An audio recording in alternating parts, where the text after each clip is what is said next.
After the first 30 minutes, we'll break it up to a discussion that will not be recorded. Questions and answers and reflections will be discussed. So to get us started here, I will just have us all introduce ourselves. I'm Azmara, and I am a member of Midwifery Mentorship and Belonging program. I'm also a midwife here in San Francisco. And I will go ahead and pass the mic over to Maritza. Hi, everyone. I'm Maritza Frankie, a first-year midwifery student here at UCSF. I'm also one of the midwifery mentoring and belonging mentees, and also I'm actually on the team as well as the engagement and content specialist. So if you ever get a newsletter, that's from me. Yeah, so I look forward to talking to you all today. Marshana. Hello, I'm Marshana. I'm also a first-year midwifery student at UCSF. I'm also on the team with Midwifery Mentoring and Belonging as a social media specialist.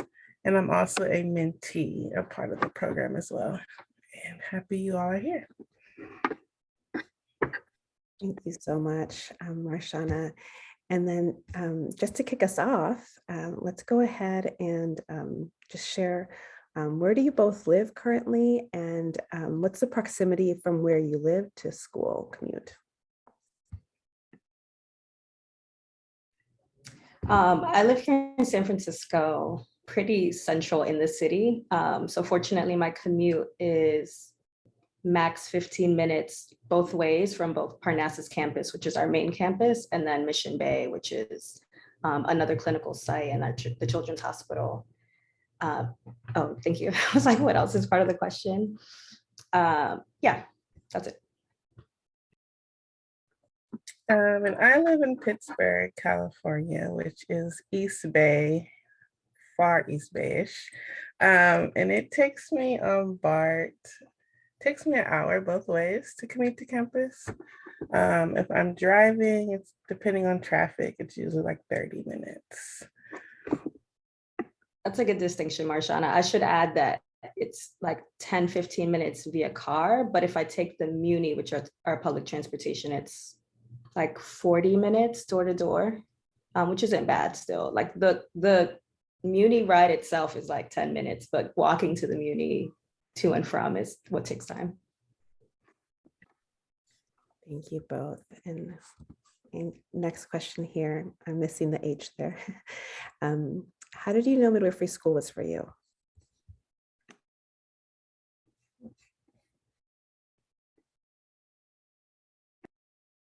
You can go ahead, Maritza, if you're ready. I'm thinking. Okay. So I'm going to be looking down because I did write some points that I wanted to bring up for this question. I just have like a sort of roundabout way that I came to midwifery, but it started, I'm from New York City, and I was a doula there. And so I took on some free doula clients, and when I was going to clinic with them and attending their births, I realized that like I wasn't being a part of the birthing team. Like the providers, most of which were OBs, to be honest, were like, I was just like an extra person in the room, and they didn't really recognize or acknowledge that I was like a doula and a support person for my client. And then I also started to realize, like, as much prep as I did with my doula clients, like they always sort of listen to the providers, especially with like using scare tactics, like if you don't do this, like this can go wrong, and not as much shared decision making as it should be. And I knew that I wanted to change that for myself personally. Like I just felt like I wanted to do more.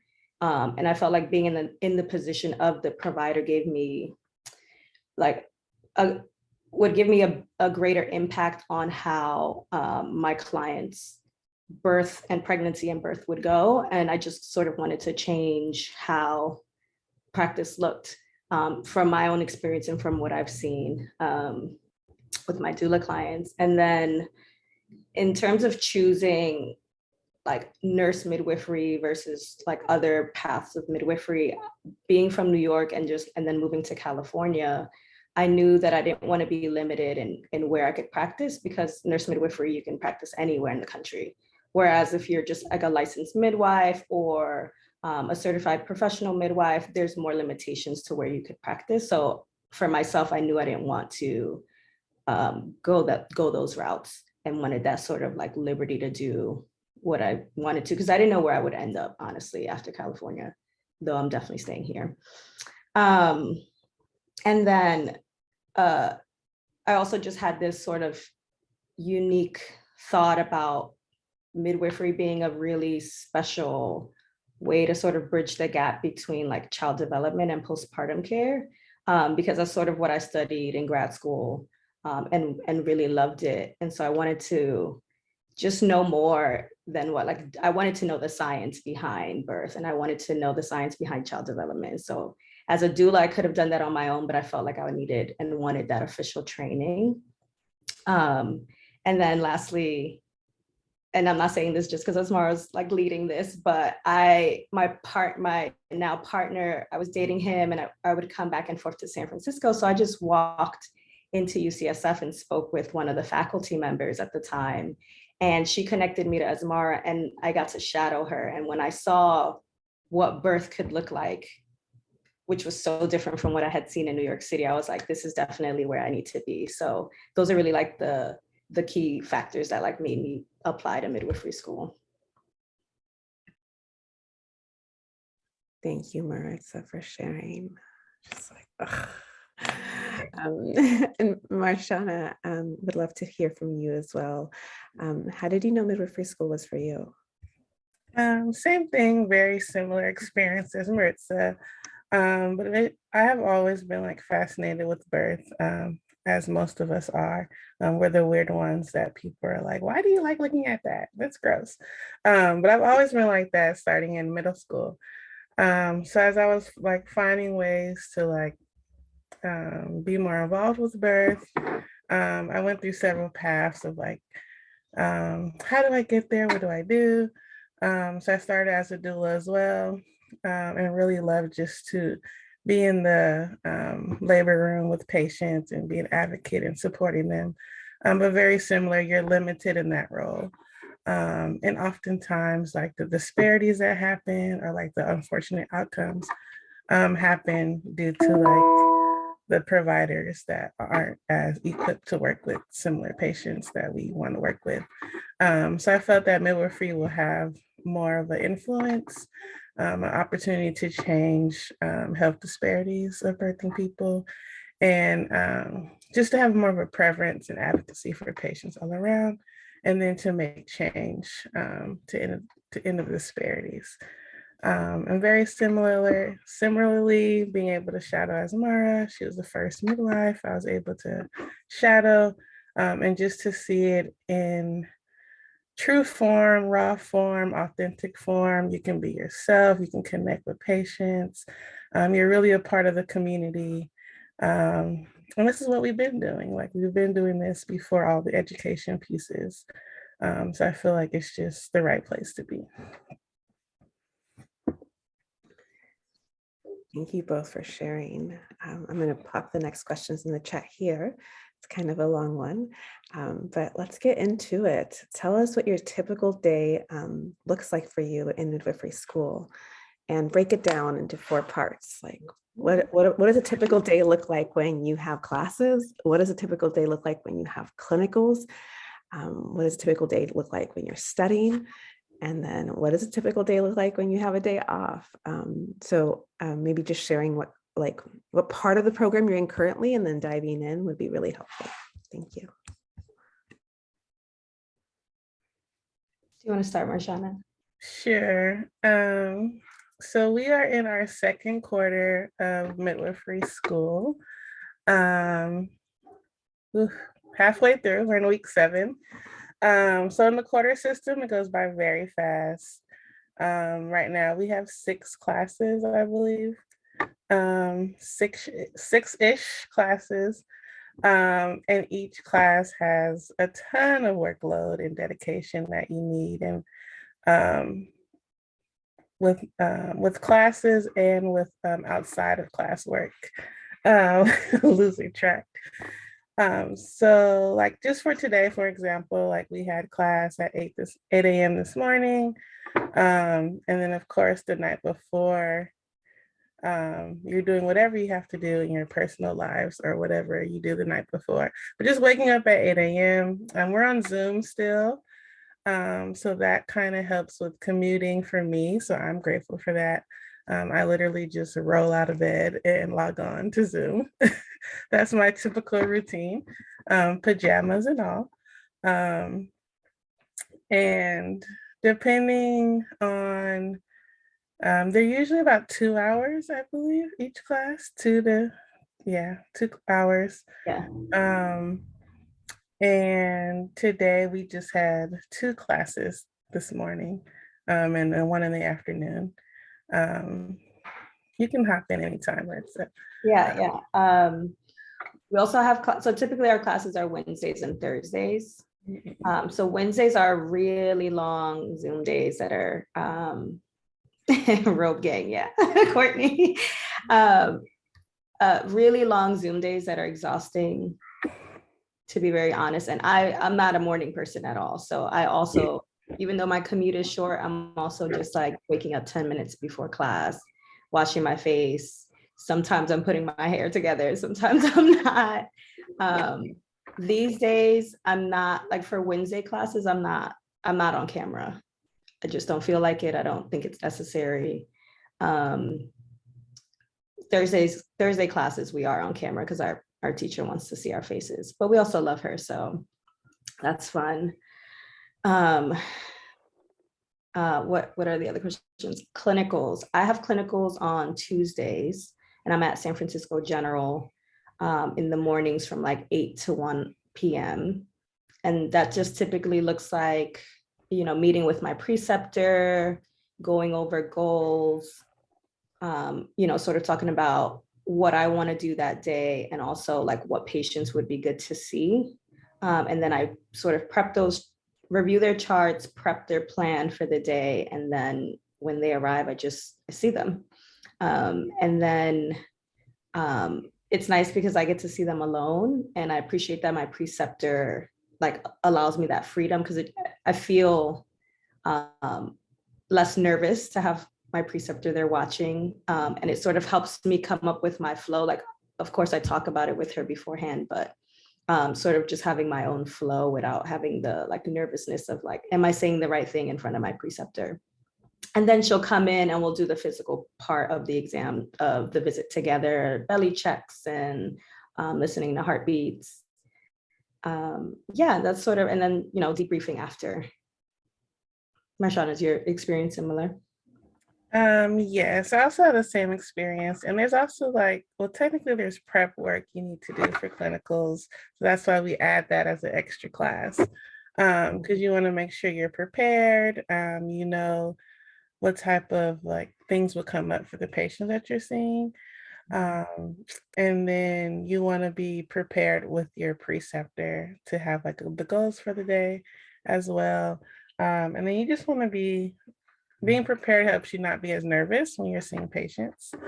So it's good to like go back if you can find the time to review like what you learned in class. So that way when you're in clinic, the light bulb can click and you're like, oh yeah, I do remember that somewhere they said something about it. But now you see it in person. So our first quarter, we didn't have any clinicals. So it's a little bit hard for me to connect the dots. But with this quarter with clinicals, it's a lot better to be able to follow along, get the connection and actually let it click. So yeah, I have Friday morning clinicals, and they're 1 day a week each week. And then we have to do 45 hours is the requirement. So we do 10 half-day clinics once a week, and then you can schedule with your preceptor if you need to switch days or add days, and things like that. Yeah, that flexibility is key. There was a day that I couldn't go on my Tuesday, and I have Fridays off. So we have Monday, off without class Monday, Tuesday, and Fridays. And then you have your clinical day either on one of those days. Or some folks have clinical after Thursday classes. But having that flexibility is really key, because I think it was a week when we had midterms and I just didn't feel all there, and I didn't want to go into clinical feeling frazzled and just like unprepared. So I just asked if I could switch, and she was very like flexible and understanding about that. So that was really awesome. And we also have labs that are a combination of in-person and Zoom labs. So that's when you're physically going in and you're learning different skills. Like our latest one was, what do we do? Pap smear, that one as well, and abdominal exams. And then some of the last Zoom ones were how to take patient histories, social histories, GYN histories. So those are typically scheduled in the beginning of the quarter, so you can just have the dates. And then right now we're alternating with some who are Zoom and some who are in person. Mm-hmm. I think we've only had like 10 scheduled throughout the quarter. Yeah, something like that. We lose track. Yeah, and I'm also working part-time, which is crazy, but I've been able to manage. So I do 2.5 days a week. So I'm juggling that as well. But my job's very flexible when I'm able to, I can do work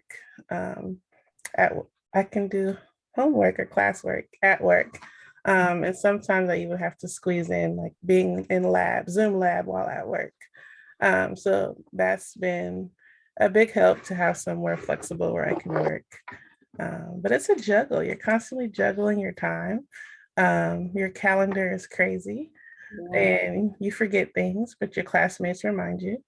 You have to have your village and your support systems, because you're going to be all over the place. Well, I am, at least. I should say I am all over the place. We all are at some point.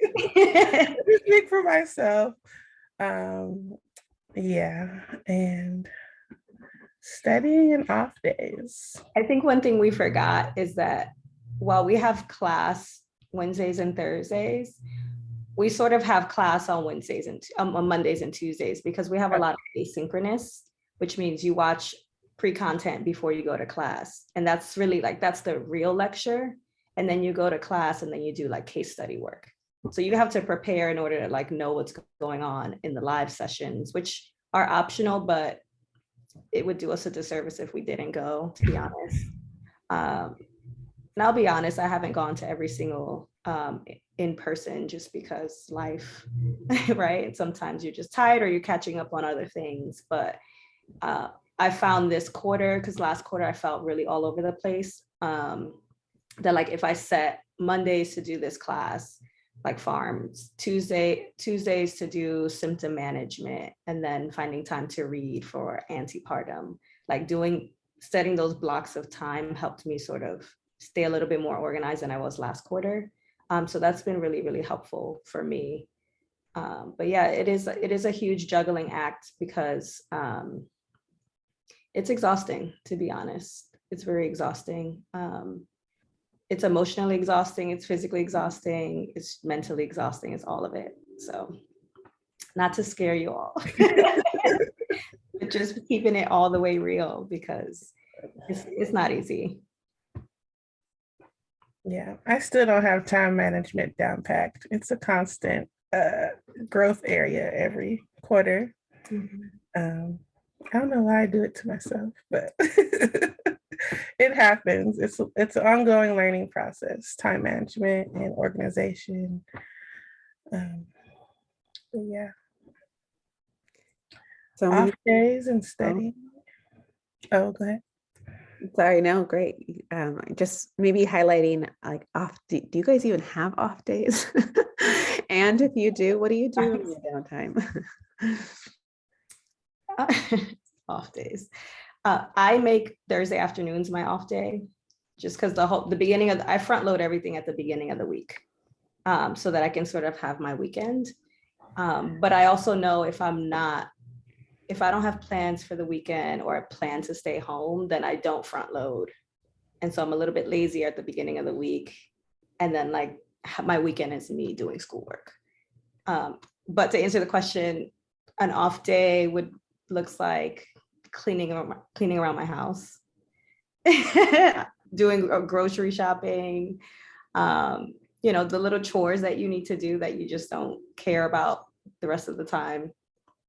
I try to go to the gym every day, as like my own little self-care thing. And try to meet up with friends, honestly, to like hang out and be in community, because we're on Zoom so much. Yeah, you feel you have to like force yourself to have an off day or a self-care day or whatever you want to call it. And there's always so much you have to do, but you have to just collect yourself and just like, okay, today I'm not doing nothing. You may pay for it later, but you deserve it. And I think if you know, like, okay, the weekend's coming up, I have to do this, this, and that, then you can plan to do stuff early, which I am a queen of that. Like, I know I have a concert I want to go to or happy hour. So I have to like manage around my schedule to do things early. But yeah, you have to force yourself to have fun and be a human and socialize, because you'll get caught up in your room and buried in your books. And that's no fun, because you want to enjoy midwifery, you want to enjoy school. You want to remember why you're doing this, because you can forget with all the hustle and bustle. So it's a great reminder to like pause and just enjoy the moment and do something fun. Yeah, I second all of that. Love it. Thank you all. And just for my last question here, when you imagine midwifery school, what information do you wish someone would have shared with you? Well, when you imagine going to midwifery school, what information do you wish someone would have shared with you? I wish we knew we had to do like all of the general classes. That's what I was gonna say. Because you're just so excited. Okay, like we finally made it. We're in midwifery school. It's gonna be all about birth. I love it. And it's just like, no, like why are we doing all this other stuff that we don't care about? Well, not that we don't, okay. We may or may not care about, or it's not as important of your interests. So I feel like that that kind of not deters like what you really want to focus on. Yeah, I was going to say the exact same thing. I wish I knew that we had, so to answer your question, Natasha, we have to take pharmacology, we have to take symptom management, we have to take, I don't even know what else. Yeah, because it's a dual degree, so you have to take the generalized nurse practitioner courses as well. So like general adult, like primary care, health issues. Yeah. Yeah, there's a class on racism, which is great. Honestly, I love that class. The content's always on point and it's very low stakes. Like there's just a reflection and that's it. So that's not an issue, but the class like pharmacology takes a lot of our time and mental energy. And that class is very hard. And I didn't realize going into this in both like the pre-midwifery portion of the program and midwifery that it would be so heavy in the curriculum. So I just sort of wish I had that information. Would it have changed my decision to go to midwifery school? Probably not, but I might have second guessed it, to be honest. I might have thought, wait a minute, do I want to go into that? Because I joke around, like I didn't sign up to be a pharmacist and you have to know so much. So that's really tough. Thank you both so much for your time and energy and sharing your wisdom, experiences. I'm going to stop the recording now and we'll go into questions and answers. So let me make sure I get this right.